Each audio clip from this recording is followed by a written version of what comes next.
जय हिंद दर्शकों, मैं राघव इन्वेस्टमेंट पाठशाला में एक बार फिर से आपका स्वागत करता हूं। यहां हम सीखते हैं इन्वेस्टमेंट बेसिक से एडवांस लेवल तक। आज के वीडियो में हम फोकस्ड फंड क्या होते हैं ये जानेंगे। इनमें निवेश करने के क्या क्या एडवांटेज हैं और क्या क्या डिसएडवांटेज हैं ये भी हम जानेंगे। लेकिन अगर आप फोकस फंड के बारे में जानने से पहले अगर आप बेसिक अंडरस्टैंडिंग लेना चाहते हैं म्यूचुअल फंड की, बेसिक से आप जानना चाहते हैं कि म्यूचुअल फंड क्या होते हैं, इनकी बेसिक टर्मिनोलॉजीज़ क्या हैं, तो बेसिक वीडियो की सीरीज़ ज़रूर देखिए। ऊपर लिंक दे रखा है और डिस्क्रिप्शन में भी लिंक अवेलेबल है।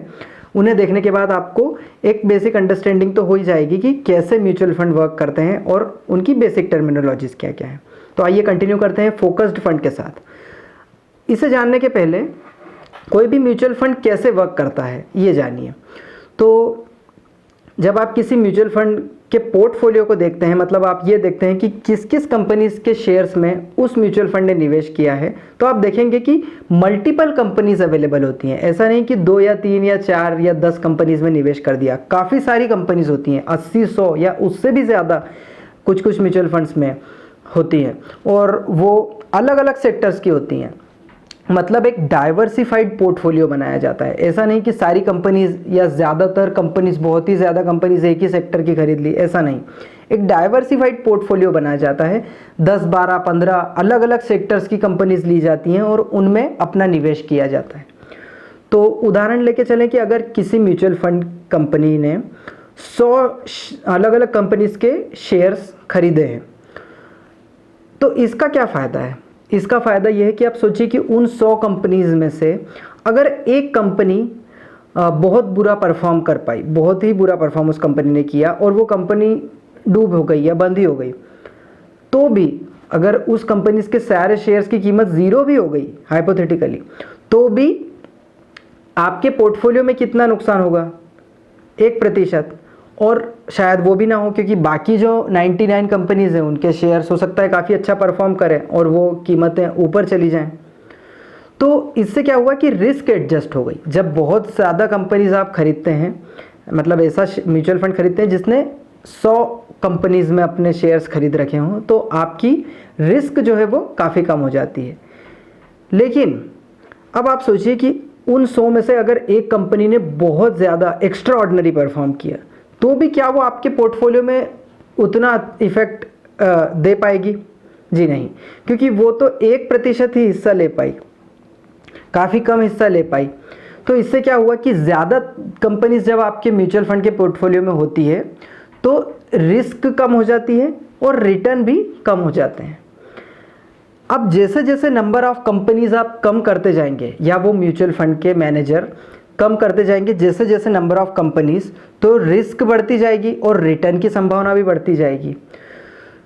तो ऐसे म्यूचुअल फंड जो काफ़ी कम कंपनीज अपने पोर्टफोलियो में रखते हैं उन्हें हम कहते हैं फोकस्ड फंड। जी हाँ, तो इनके क्या एडवांटेज हो, अब तक आप समझ ही गए होंगे कि फोकस्ड फंड में निवेश करने से ज़्यादा रिटर्न मिल सकते हैं, लेकिन रिस्क भी थोड़ी बढ़ जाती है।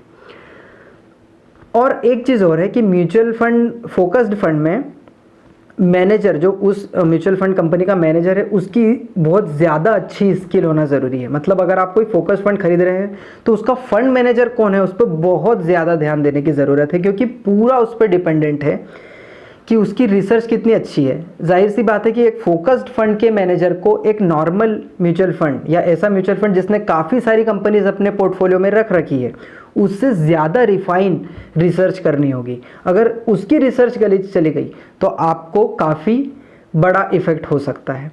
तो इसके लिए फोकस्ड फंड जब आप खरीदें तो उसके मैनेजर पर ज़रूर ध्यान दीजिए। अब ये जो फोकस्ड फंड है, इनके जो पोर्टफोलियो होते हैं उसमें आप देखेंगे कि 20 या 30 कंपनीज ही होती हैं। तो देखिए, किसी भी निवेश में आप कितनी भी रिसर्च कर लें, रिस्क पॉसिबिलिटी तो हमेशा होती है। मतलब अगर आप बहुत अच्छी तगड़ी रिसर्च कर रहे हैं तो आपकी रिस्क की जो घाटा होने की पॉसिबिलिटी है वो कम तो हो गई, पर कभी भी ये पॉसिबिलिटी शेयर मार्केट में 0 नहीं होती है। तो इसलिए फोकस्ड फंड में रिस्क ज़्यादा तो है और रिटर्न की संभावना भी ज़्यादा है।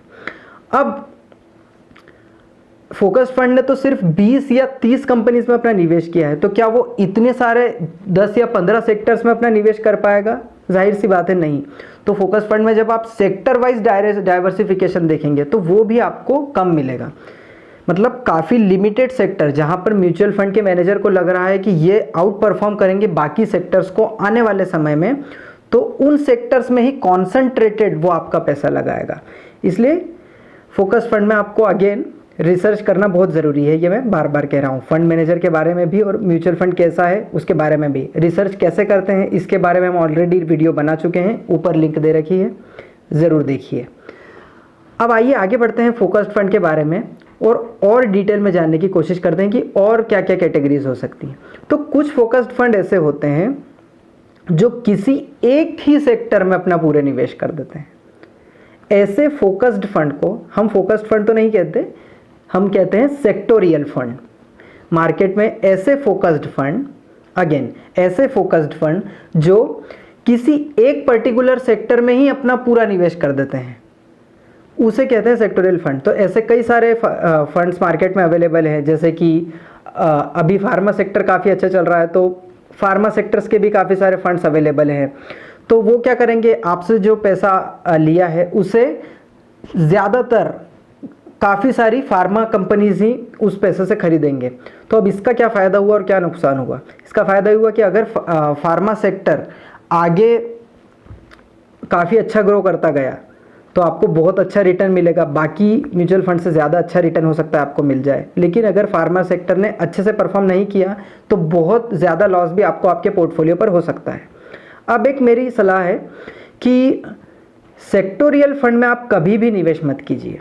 जी हाँ, फोकस्ड फंड में तो आप निवेश कर सकते हैं अगर आप रिस्क को समझते हैं, लेकिन फोकस्ड फंड की जो सेक्टोरियल वाली यूनिट है, मतलब ऐसे फोकस फंड या ऐसे म्यूचुअल फंड्स जो किसी एक ही सेक्टर में निवेश करते हैं, उन्हें हम सेक्टोरियल फंड कहते हैं। इनमें निवेश नहीं कीजिए। क्यों?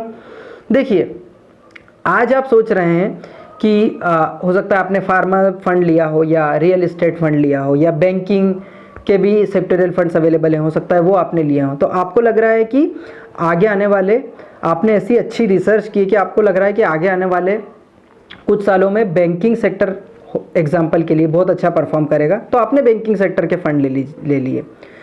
अब मैं ये कहता हूँ कि अगर आप इतनी अच्छी रिसर्च कर सकते हैं, अगर इतनी अच्छी रिसर्च करने की कैपेबिलिटी आप में है, तो फिर आप म्यूचुअल फंड खरीद ही क्यों रहे हैं? आप आपकी इंडिपेंडेंट रिसर्च कीजिए और अच्छे अच्छे बैंकिंग सेक्टर वाले शेयर्स का चुनाव कीजिए और खुद अपना पैसा डायरेक्ट शेयर मार्केट में लगाइए। सेक्टोरियल फंड में लगाने की आवश्यकता ही नहीं अगर आप अच्छा से रिसर्च कर सकते हैं तो इसलिए सेक्टोरियल फंड को हमेशा इग्नोर कीजिए। हाँ, फोकस्ड फंड आप खरीद सकते हैं जिनमें एटलीस्ट एक सेक्टर में तो कंसंट्रेशन ना हो, एटलीस्ट 4 या 5 मल्टीपल सेक्टर्स हों, जिसमें फंड मैनेजर अपने हिसाब से चेंज भी कर रहा है समय समय पर। लेकिन अगर जहाँ आपने सेक्टोरियल फंड खरीदा तो फंड मैनेजर पर भी बंदिश हो गई कि अगर आपने बैंकिंग का फंड खरीदा है तो उसे ज़्यादातर, मतलब लगभग सारी ही कंपनीज बैंकिंग सेक्टर से खरीदनी होगी। तो अगर कल को उसे लगता है कि बैंकिंग सेक्टर अब अच्छा परफॉर्म नहीं करेगा तो वो उस पैसे को कहीं और शिफ्ट भी नहीं कर सकता, क्योंकि वो एक बैंकिंग फंड है। लेकिन जो दूसरे फोकस्ड फंड है, हो सकता है उसने 4-5 सेक्टर्स में अपना निवेश किया हो और 2-3 साल बाद उसे लगे कि अब इन सेक्टर्स में से निवेश को निकाल कर किसी और सेक्टर में निवेश करना चाहिए, तो वो फंड मैनेजर ऐसा कर सकता है। लेकिन सेक्टोरियल फंड का मैनेजर ऐसा नहीं कर सकता। तो हमेशा ही सेक्टोरियल फंड को अवॉइड कीजिए। फोकस फंड आप ज़रूर खरीद सकते हैं अगर आप रिस्क को समझते हैं और उतनी रिस्क को लेने के लिए रेडी हैं और आपकी रिसर्च पर आपको पूरा भरोसा है। तो अगर आप इस वीडियो को पसंद कर रहे हैं तो लाइक बटन को दबाइए, सब्सक्राइब कीजिए इस चैनल को, इस वीडियो को अपने फ्रेंड्स के साथ भी शेयर कीजिए ताकि वो भी ऐसी महत्वपूर्ण जानकारी प्राप्त कर सकें। अगर आपका कोई प्रश्न है तो नीचे कमेंट में लिखिए, हम उसे ज़रूर आंसर करेंगे। और चैनल को ज़रूर सब्सक्राइब कीजिए ताकि आगे भी ऐसी महत्वपूर्ण जानकारी समय समय पर आपको मिलती रहे। अगले वीडियो तक के लिए मुझे आज्ञा दीजिए। जय हिंद।